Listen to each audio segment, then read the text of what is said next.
Hey, Vinyl community, welcome to another episode where we've got my four best friends in the vinyl community.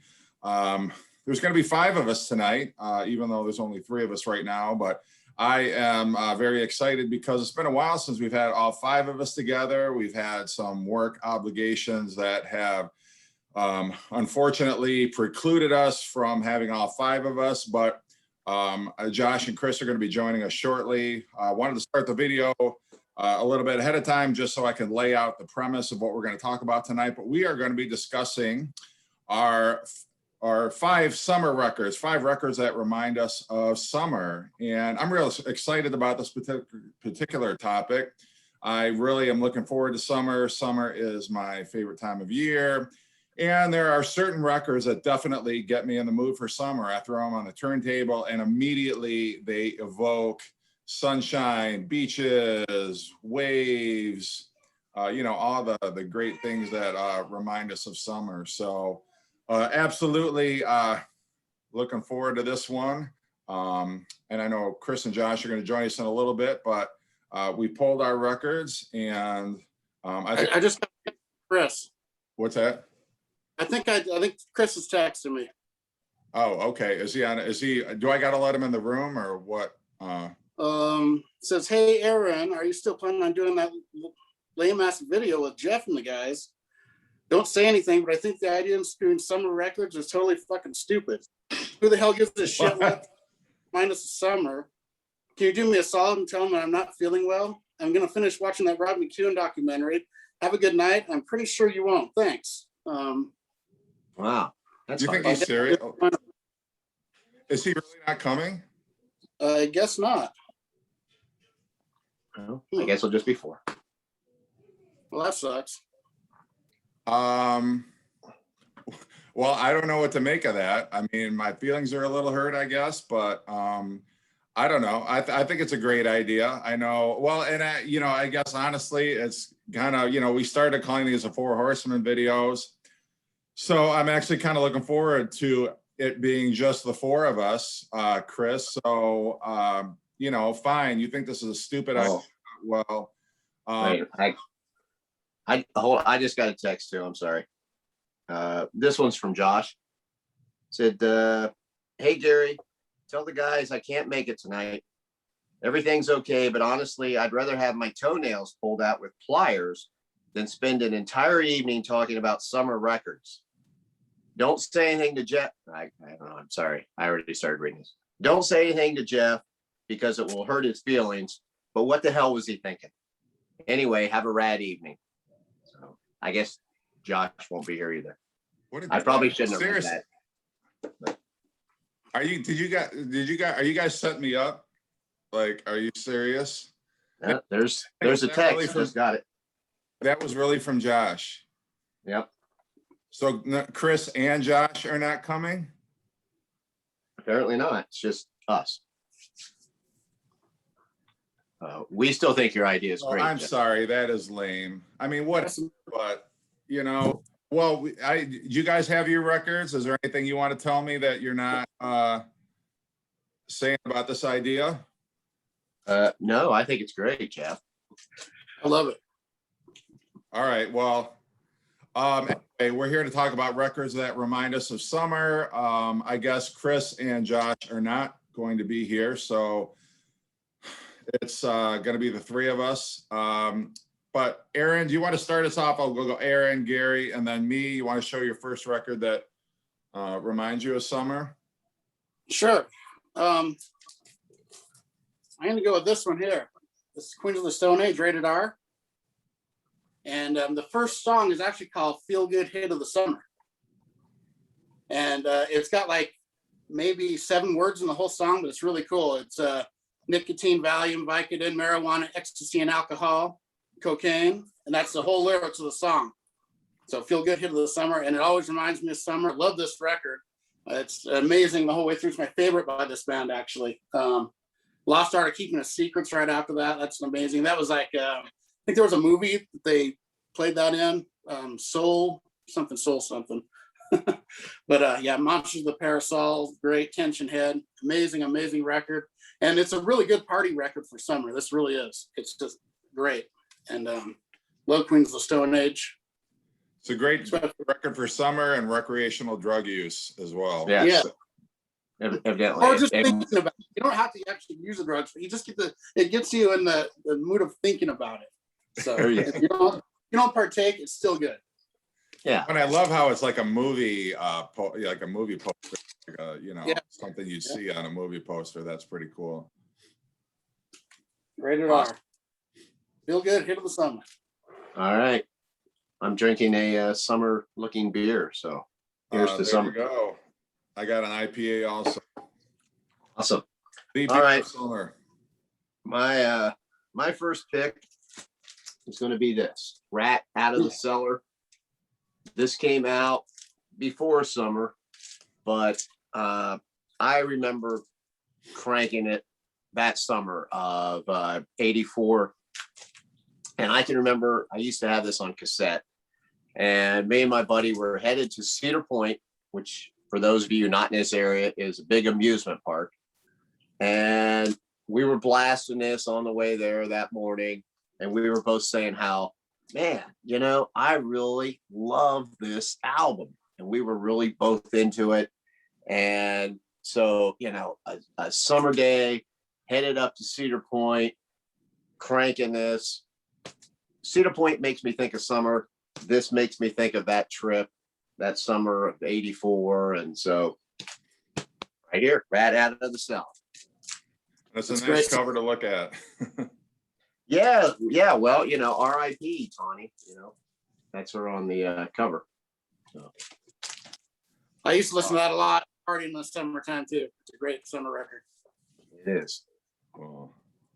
All right. Well, my record is one, and this is one I actually got into my senior year of high school, and I bought the cassette just a few days before we had graduation, and we did like a little, I don't know, like a rehearsal or something where, we all had to go out on the football field and kind of go in formation and practice like we were going to do when we picked up our diplomas. And I remember I had this cassette that I was listening to on my headphones while we were doing that. And I listened to it all the rest of the entire summer because I fell in love with this album so much. And I know it's a bit of a cliche, but I'm talking about Dark Side of the Moon.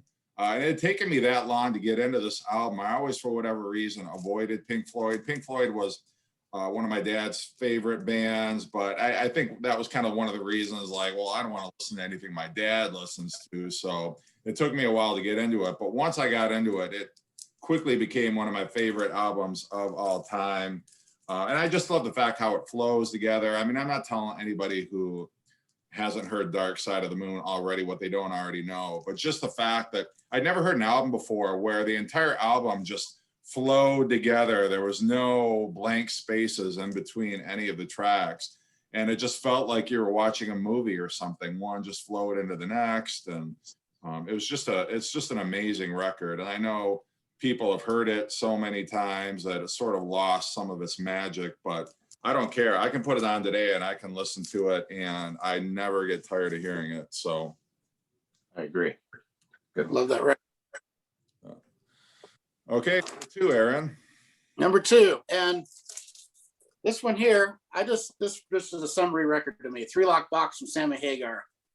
Love this album. I remember when this came out, he actually came to my town here in Idaho and was doing a concert. And they had the radio station like had a thing where they give clues on the radio, and they hid or somewhere in the town the keys that opened up a 3-lock box for the winner. Whoever found the keys would get a bunch of prizes and free tickets. And I remember just always trying to figure out the clues for it, even though I was pretty young. I didn't actually go looking, but I remember they were actually hidden in the neck of a tree, and it's called Ross Park here in Idaho, the largest park in this town. So they gave clues, and it was kind of a fun summer thing to do. And it's an amazing record, of course. Your Love Is Driving Me Crazy, and Remote Love, Rise of the Animal. This is an amazing record. Title song. And it just has that summer feel to it, where it's just energetic and makes you feel like you're partying in the summer. That's my thing. So partying in the It's gonna be my my theme here probably. Well, you can pick almost any Sammy Hagar record, and that'd be a fun party record to listen to. I mean, that was what really was partying, drinking, and hell raising, pretty much, until he got with Van Halen, and then he was kind of more about the loving and the softer side of, whatever. But no, I'm just kidding. How you know? Yeah, but no, I mean, Sammy Hagar was all about a good time, and all of his solo records, like every one, just sound great at a party, and particularly in the 80s, I mean, that was definitely a crowd pleaser. So could not go wrong with Red Rocker. Yep. That you saying that about him coming to your town, that made me think too. When I chose Rat, I ended up seeing Rat. Like I think it was like late summer or something. I saw him on that first tour, and they had Fastway opening up, and I can't even remember what the other band was. But then I also remember that by the time Rat came on, my buzz was gone, and I was getting a headache by the time Rat was there. Anyway, my next album is from my senior year, and this is Robert Plant, Principle of the Moments. Oh yeah. And of course he had that video, Big Log, and it just has that sound. I guess I associate it with the video. It's like, he was in this area that's very hot. The whole video is like that. He goes walking through that. And I used to go for lots of long walks and stuff in the summer, and kind of just see how long I could go in the heat. And that song, I'd play that before I would leave. And it just put me in that frame of mind. And I listened to that album a lot that summer. It just had that kind of feel to it. Really, that and the first one did too. Pictures at 11. But that's my second pick for summer. I love that album. That is my favorite Robert Plant record. And it's almost like a post-punk new wave. It's got those elements to it. I mean, I could imagine Rick Ocasek singing some of those songs very convincingly. It's got kind of that style that the Cars were doing a little bit back then. But to go from like the heavy hard rock of Led Zeppelin and then make that smooth transition into songs like I'm in the Mood and Plug. Yeah, it's funny because I almost feel like some of the songs on this album, if it had been somebody besides Robert Plant, because, at this point in my life, I worshiped Led Zeppelin. I mean, they could do no wrong. I loved them, even though they were already done and everything by that time. But so, some of those songs, if it had been anybody else but Robert Plant doing it, I probably never would have even paid attention to them. But the fact that it was Robert Plant, all right, I'm going to give this music a chance and listen to it. And that's definitely an example right there. I'm in the mood for a melody. I'm in the mood. And if that was somebody else, I'd be going, what the hell is this shit? And I never would have listened to it. But it's Robert Plant. So I gave it a chance. Yeah, people took it a lot more seriously than they would have if it had been somebody else, And, yeah.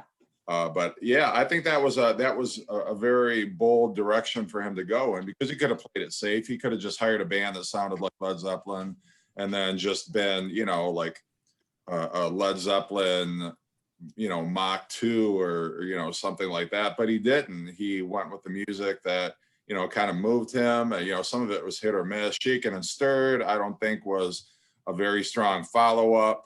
But nonetheless, I really like that album a lot. So anyway. Yeah. Did you like the Honey Drippers as well? I did like the Honey Drippers. Yeah. I'll be honest, I haven't listened to that album for a really long time. But when it was originally out, yeah, I was into it. I mean, I was excited because Jimmy Page makes a guest appearance on it. Jeff Beck is on it. I mean, I'm going to listen. Yeah. Is it my favorite type of music? No. But it was still cool to listen to. Yeah, I've actually got that record. It's all right. Yeah, I still got the album. Of course, there's only like 5 songs on it or something. Yeah. All right. Well, my number 2, I am I mean, I know it's a little bit predictable, considering that I'm a huge Beach Boys fan, but I gotta go with All Summer Long for the cover alone. I mean, the song just is such a great evocation of summer, having fun in the summertime with your friends on the beach with good-looking women, and just, it's got that total summer feel to it. Even the songs on here, some of the Beach Boys' most infectious summer songs, I Get Around. The title track, All Summer Long, is great, just kind of reminiscing about the things that are great about summer and wishing it could be summer, all year long. Little Honda is great.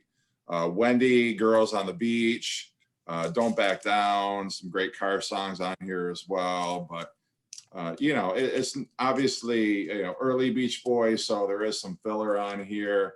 But I don't care, and it's funny because up until I was in high school, I really didn't care that all that much for the Beach Boys. I used to make fun of Brian Wilson's falsetto. I just thought, oh, God, this music's so corny. But I just hadn't delved deep enough into it, and I don't think I had an appreciation. I couldn't appreciate it until, I got a little bit more mature as far as my listening taste went. And then I was like all in on the Beach Boys. And every summer I have to play that at least once. It's sort of like the inaugural event of summer is putting that on the turntable and listening to that. And, it's definitely a favorite of mine. Love it. So your love of the Cure and Depeche Mode help you like the Beach Boys better? Yeah, I mean, I don't know. It's just they're so different, but I guess it depends what era of the Beach Boys. Like, do I like it better than early Beach Boys? I don't know, maybe not, but I can't help it. Beach Boys are definitely one of my top 10 bands. But yeah, I don't know. I'm not backing down. I'm sticking to my guns on this one. So, all right, what are we on, our third album now? Yeah. Is it me or Gary? You. Me, okay. You, Aaron, yeah. I'm going with Heartbeat City from the Cars. Nice. Primarily because of Magic. In the video for Magic, Yeah. you don't know how many times I tried walking on the water in the pool and just phone riding. It just never worked. But it just always reminds me of summer because of that video for Magic, And this isn't my favorite Cars record, but it's one that reminds me the most of summer from them, just because of that. And it's a good record. I like it a lot, but especially Magic. And I forgot what up Drive on here, but that's not really that summery, but Magic is. So I'm going with this. And if you're in Japan, you can actually walk on the water. Well, I was saying, is that a Japan like Obi strip on there? Yeah, that's a Japanese copy. Okay. Well, I love the cover artwork. The Cars have some of my favorite album artwork because they always had, some painting or drawing of, an attractive woman on the cover. And, that one's no exception. I think that is a great gatefold right there. Yep. I like the Cars a lot. So, I could have used Shake It Up or their debut or Candy-O, any of those really. Yeah. I think their debut, Candy-O, Shake It Up. That one is great. Door to Door isn't bad either. I like that one too. And Panorama, that's more of a winter record for me, but it's still good. I like it a lot. Yeah. But I don't associate that one with summer as much as their others. Mm-hmm. The feel is a little different. I totally agree with that. That's what's funny is you saying that. You said, that reminds me more of winter. And I'm like, yeah, I agree with that. That first album, I don't know. That first album just seems like when you're riding around or sitting at home, or it's outside drinking a couple beers and listening to that. Because it's, that's just such an amazing debut album. It's just great. And you say it, Magic, that is definitely a summer song. I agree with that. Yeah. Okay, I'm going to go ahead and kind of jump on like what Jeff was saying. I feel like I have to I know this is a greatest hits, but it even said Sounds of Summer. And with the Beach Boys, I don't know. I feel like I was really late realizing how much I like the Beach Boys. They were just a band that I never thought of. I always knew the songs, obviously the hits and stuff. I mean, how can you not know? I mean, they've always, ever since I can remember, they've been around. And, you like these songs I saw the Beach Boys, like at the Ohio State Fair once. They were there doing a free show, and, I'm just there, we're kind of half-assed goofing to them, but at the same time kind of going, yeah, this is pretty good. I saw him at some other free show before, like I was really into him. And then it was really just a few years ago when I got the CD to this, and I was listening to it, and my wife and I, we were listening to it. We was riding around, and it definitely made me, feel like summer, and it's just very nostalgic and everything. And I pictured not just summer, but I pictured me like if I would have been older in the, mid 60s summer, and there I am. I've got this cool Thunderbird that I'm driving around, whatever it is, and, there's, how can you not think of summer? I mean, look at the back of that.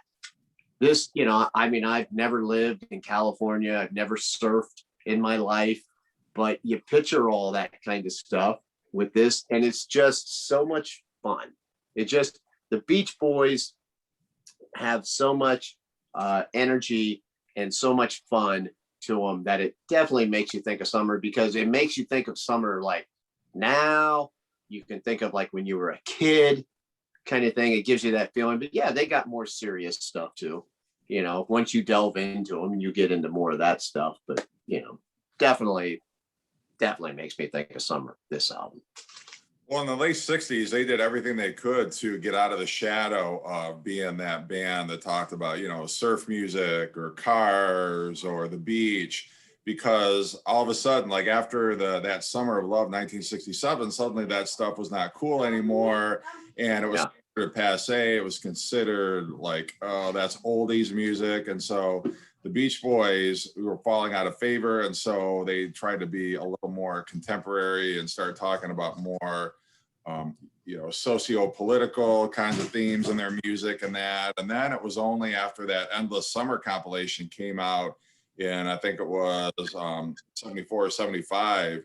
And then the entire, it was almost like the record buying public had the same epiphany like you and I did, Gary, like, oh my God, this music is great. I can't believe all this time we thought it was so, old and lame and stupid. And that, like collectively everyone realized how much they appreciated that music. And since then, that's all the Beach Boys that, they've kind of returned back to singing about beaches and sunshine and good times and surfing and stuff. But yeah, I think they're, such a part of American culture, like baseball and, the American institutions. The Beach Boys, I think, will always be revered, because for so many people, they remind people of summer. They remind people of innocence. They remind people of good times. And, I think that album, I love the artwork on that album, because, it's like the perfect summer artwork to go with the music inside. But yeah, I love the Beach Boys. And if you have any, if you really need to discover how great the Beach Boys are, search on YouTube for just like a vocals only, like listen to a track with just the vocals and those harmonies, how brilliant they are. Listen to them in isolation from the music, and you'll hear just how precise those harmonies are and how inventive they are, and things you never knew existed when you listen to a Beach Boys song, how the harmonies are like floating all over the place. And there's, what you thought was an instrument is actually the Beach Boys, harmonizing with their vocals. But anyway, I could go on this entire video talking about it. Well, and that album got me into searching, realizing that it's like, some of these songs are super simple, but other ones, there's a lot more going on there. And, those harmonies, like you said, I think when you're younger, you don't really necessarily appreciate harmonies that much. Mm-hmm. And then when you get older, you kind of do. And like, when I hear that stuff, I'm like, wow, that is really amazing how well they blended their voices together. You know, it's just even like on the stuff where they didn't play any instruments, but it's still them singing. And even that you have to appreciate. Yeah, no, absolutely. I mean, and they were with their voices what Jimi Hendrix did with his guitar. Just really remarkable. But anyway, stop me. Somebody stop me. That's really cool because when I grew up, it was the Beatles and the Beach Boys were my two favorite bands growing up when I was like 10 years old, like single digit age. And I loved both of them. So it's both of them kind of remind me of summer, just those bands themselves because of my young age when I liked them. Yeah, like the whole innocence thing, you know. Yeah. Yeah. Well, for my third album, I could have picked any album by this particular band because they all remind me of summer. They were all records that I bought in the summertime and listened to, wore the grooves out, listening to them so much. And I thought they were so cool. They still remain one of my favorite bands of the 1980s. I'm talking about the Police, and I'm choosing this album, Synchronicity, because this was the first album of by the Police that I bought when it came out. You know, all the other ones I bought, but they had been released before. I think it was whenever, the summer of 1983 or 1982. I forget what year this came out. I think it was 1982, maybe. I don't remember. Whatever year it came out. I bought this. Yeah, was it? Okay. I bought this that summer, and, it was just so great. This is maybe not their best album, but still, for me, this is the one that reminds me of summer the most. All the videos were all over MTV. I got all the 45s with the picture sleeves when they came out before I could afford the actual record. And my brother and I used to listen to them on our little dinky little turntable that we had. And I still love this. I remember we got an Atari system right around that time. And I my entire summer, my parents both worked. And so it was me and my brother at home alone, and we'd have friends over and we'd play Atari all day long. Yeah, and we would just listen to our Police records. And always when I listen to the Police, I'm taken back to, that age and that time and just what great music that was and how it holds up today, I think. That's funny because the Police to me are kind of like how Aaron was describing the Cars. There are certain Police albums that make me think of summer and others that make me think of winter. Like Ghost in the Machine, I think more winter for some reason because it's a darker album. But Synchronicity, definitely summer. I also think of Regatta de Blanc, summer. I don't know why. Not that it really makes any sense. Well, it might have been when you bought it or when you first. It might have been. Time, yeah. Because that was so long ago. I mean, I can't really remember. But now with that one, of course, you had, there was a summer. I remember I just graduated, and when I was going to the first job that I had, every freaking day, I would, because my car, I think at that time I didn't even have FM. All I had was AM, and I would either hear Every Breath You Take or Sweet Dreams.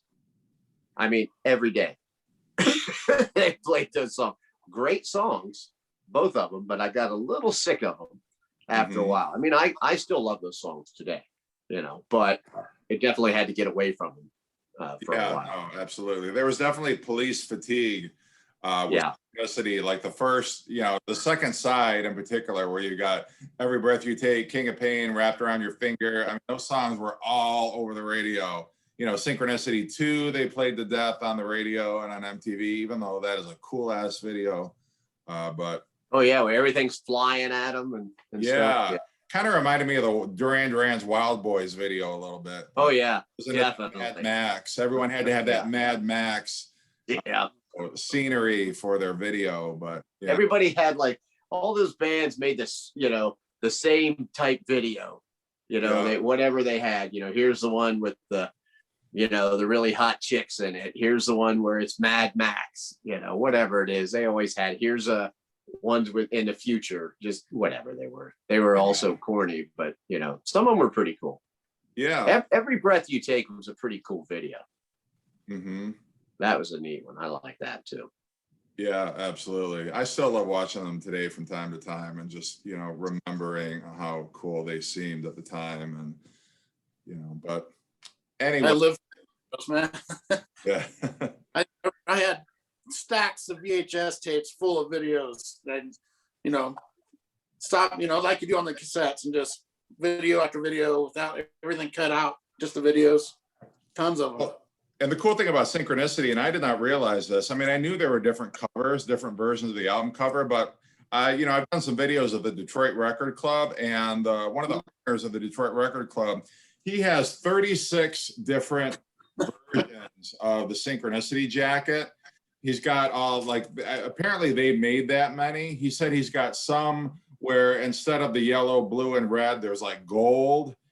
He said there's just different, like, and some versions, the red's up here, the yellow's here, the blue's here. So they're all in like different orders, but Wow. 36 different variations on this cover, which I didn't realize, but I thought, damn, and he had almost all of them. But Can't see it, the translucent actually. oh, cool. It's like if you look at it up in the light, it's actually purple. Oh, You no, can't see it up in you the need to light. have some sort of cool variation on that. Well, it's weird because I didn't even know about it until I was putting this into Discogs, and they put blue or brown translucent in the description. I was like, wait a second, what do you mean? I held up the light and it was purple. I didn't even. So it looks like it's black, but it's only when you hold it up to a light source behind it you can see it. Oh, very cool. They made some of them like that back then. Yeah. Huh. Nice. You might have one too. Yeah, well, I'd love to, this guy, he showed me a picture on his phone of all of them. He had them all stacked side by side. I'm like, holy crap, that's amazing. But anyway. All right, Aaron, number 4. Number 4. All right, I'm going to go with Always works that in. Yeah, no one knows this band. I only show them like every video. But Sweet F.A. Temptation. And, the cover alone looks summery to me. And it's just, this album is just, when this album came out, I think it was early summer, if I remember right. I might be wrong, but we played this all summer, constantly driving around the cassette. And it just, I can't listen to this without thinking of summer. It's just stuff like Storm Was Moving In, that song, Bad Boy, Paralyzed by You, Liquid Emotion. Very deep album.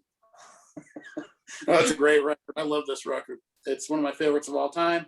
And just has that summer feel to it. Just a energetic, happy, uplifting record, really. Mm-hmm. Love it. And just always reminds me of summer because of the partying I did listening to it. Yeah. Usually in the summer. Nice. So, how many albums did they have? Just 2. Just 2, okay. Oh, wow. And they put out 2 of my very favorite records of all time, and that was it. And they have like a lost tape thing, but that's, not quite it's not a real studio record. It is, but it isn't. But they just came out a couple years too late. They started in 1990. If they would have started in 86 or 7, they probably would have been huge, because they're a lot more complex than a lot of the, their musicianship is a lot more complex than a lot of the, what you call hair metal bands. They have a lot, they have a lot of acoustic mixed in. Their drummer comes from a thrash metal band. It's where he came from. So he added a heaviness to the drum style. And they have this killer twin guitar attack, really cool vocals, energetic. And they just came out at the wrong time.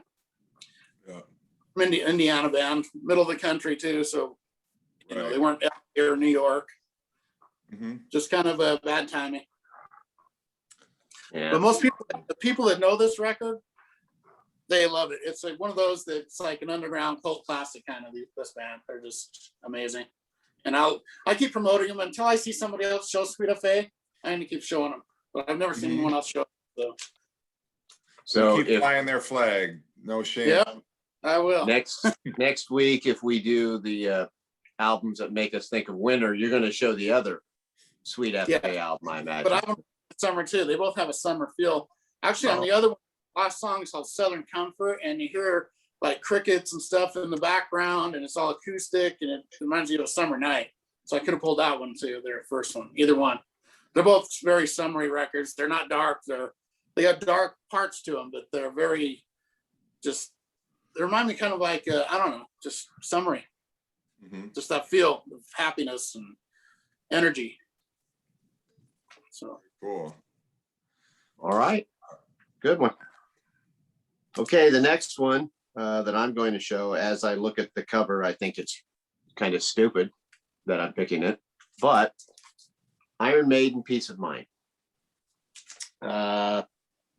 This one, just because I played it that summer all the time, and I think this is the album that really made me realize how much I liked Iron Maiden.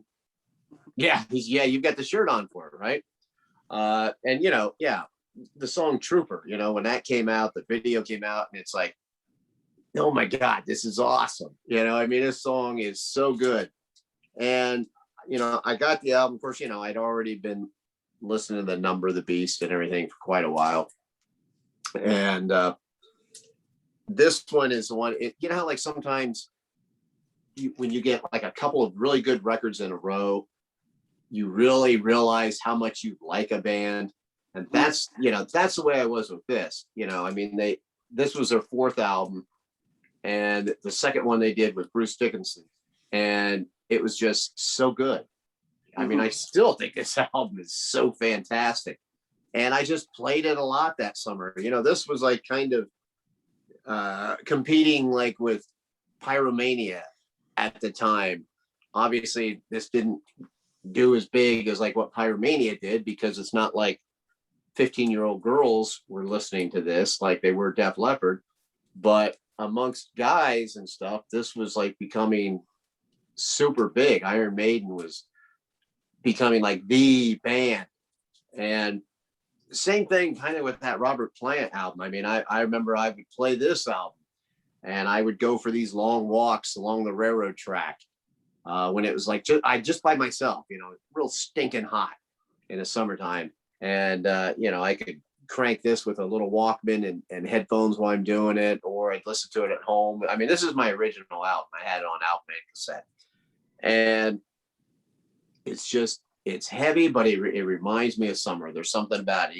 Even today, this album reminds me of summer. There's no song on here that, maybe Sun and Steel, but beyond that, it's just the feel of it. I just feel like this album just makes me want to sweat and rock out and drink beer. This is a summer album for me. Iron Maiden, Peace of Mind. especially like the Die With Your Boots On and Flight of Icarus, and it's just I get that feel from it too. Yeah, it's just that kind of feeling, as we're like, like we say, Number of the Beast. Maybe that's more of a wintry type album for me. Anyway, that's my pick. It's a great pick. Thanks. Yeah, I just got a text from Chris. He's like, hey, sorry, man, I have food poisoning. Sorry, I'm not going to be able to do the video tonight.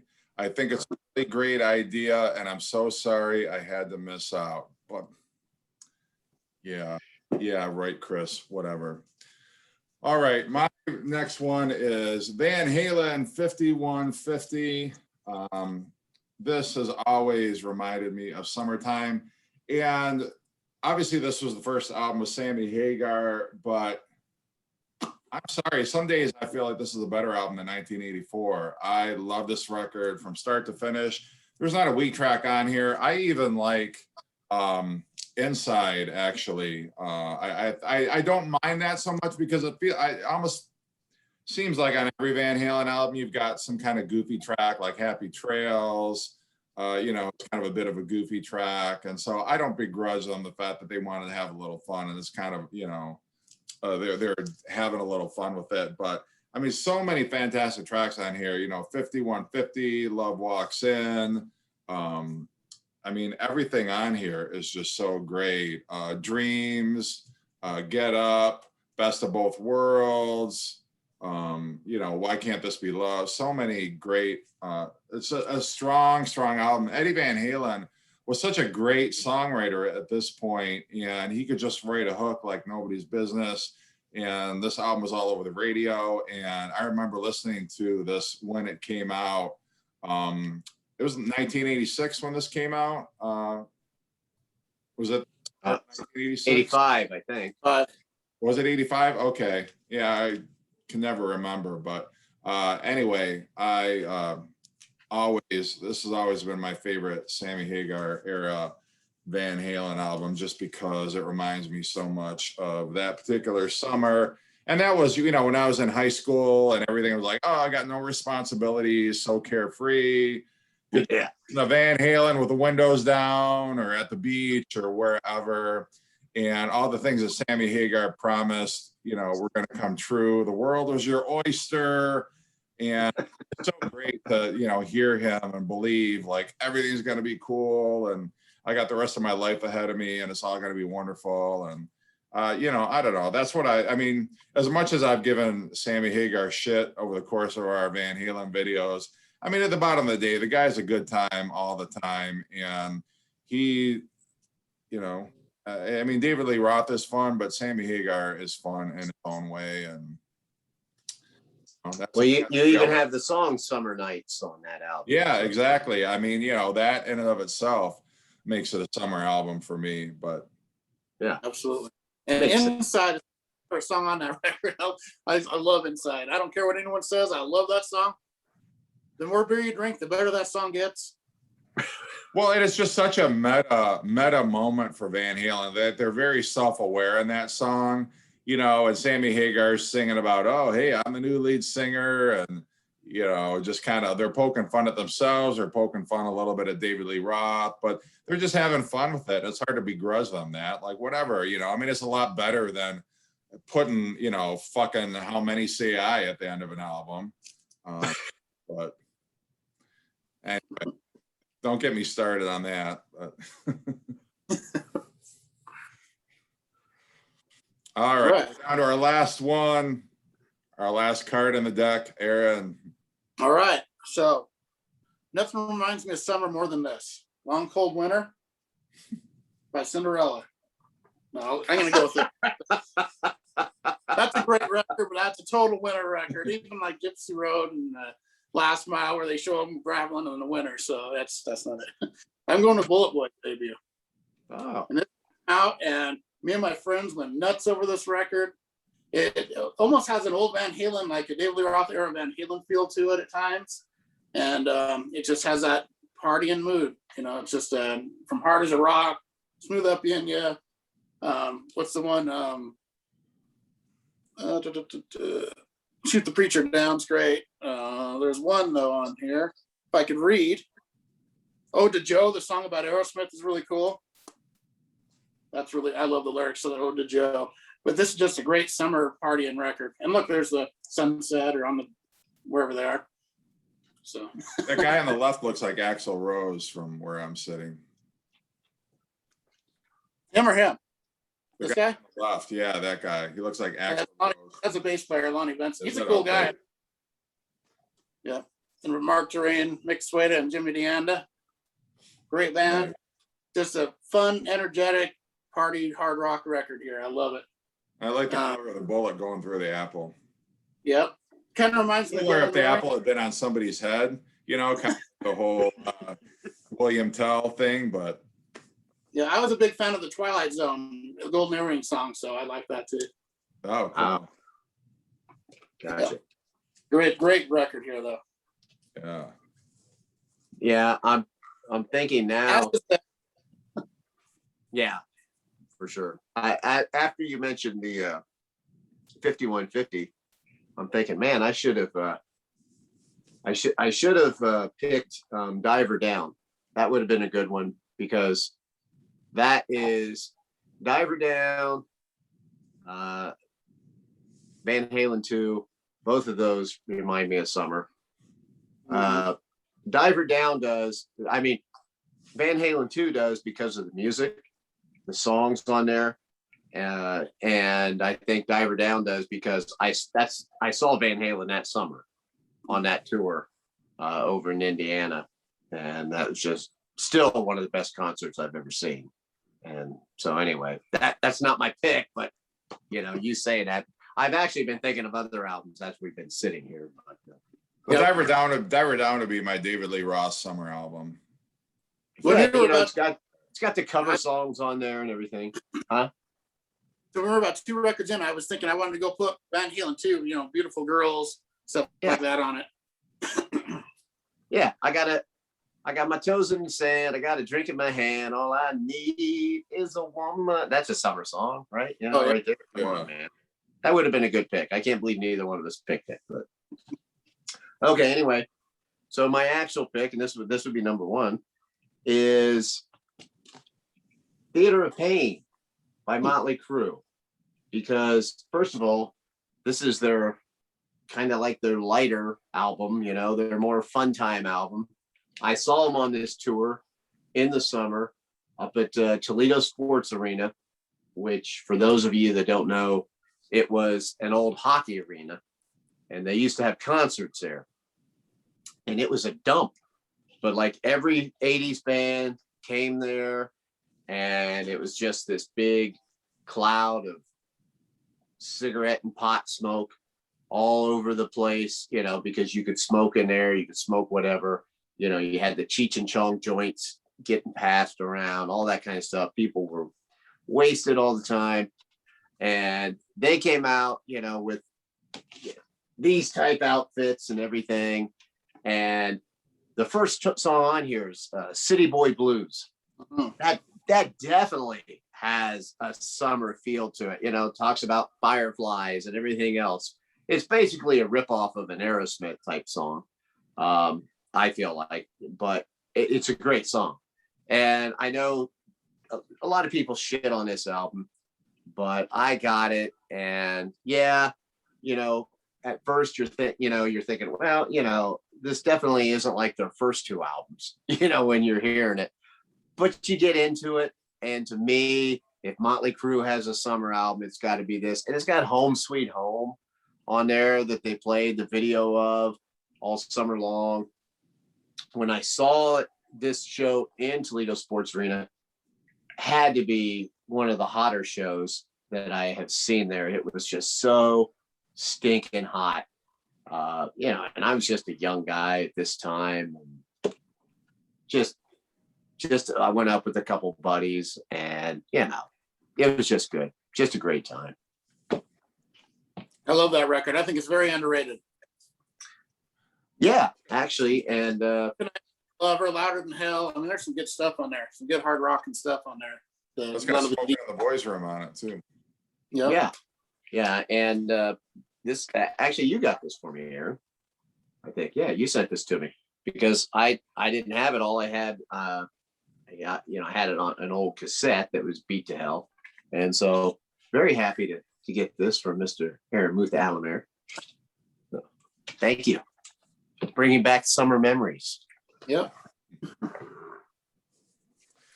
All right. Well, my last one, another one just screams out summer to me. A lot of these I had on cassette back in the day because you could listen to them in your car. You could listen to them on your Walkman. They were portable. You could take them everywhere. You could take them to a party, and you didn't have to worry about them getting scratched or, lost or anything like that. So anyway, I'm going with the Outfield's debut album, Play Deep. Love this one. Listen to this one endlessly over the summertime. And not to, no pun intended, but this one really came from left field when it was released. And yeah. It's got Your Love on it, Say It Isn't So, Every Time You Cry were the ones that I heard on the radio back in the day. But yeah, great album. And, unfortunately, 2 of the members of the Outfield are no longer with us. Very unfortunately, which makes me feel even older. What year was that came out? I want to say it was like 1984 or 85. Oh. Yeah, I can't read I think this says 85. So okay, 1985. Yeah. But yeah, and I didn't realize they were British either. It was totally a shock to me when I found out they were a British band. They call themselves the Outfield. Their album's titled Play Deep, which are both baseball references, and yet they come from England. but Yeah, that is kind of weird. yeah. We like it. Mhm. I could have picked John Fogerty's Center Field for a summer record. That's another good one. Yep. Yep. Actually, you probably could have picked almost any CCR album as a summer type album. You know, it's got that kind of feel to it. So Yeah. the Center Field, that record, that whole record has that feel to me. I love Yeah. that record. Mhm. But all right. Well, this was fun. Yeah. Hopefully it got everybody in the mood for summer. Maybe it got you thinking about your favorite summer albums. If you've got some we haven't mentioned, definitely leave them in the comment section. And we are going to be back next week, and we're going to be talking about one of our favorite bands. We're going to be doing another top 10 song video. So stay tuned for that. Thanks, everybody, and have a great night. Chris and Josh, how you doing? Yeah.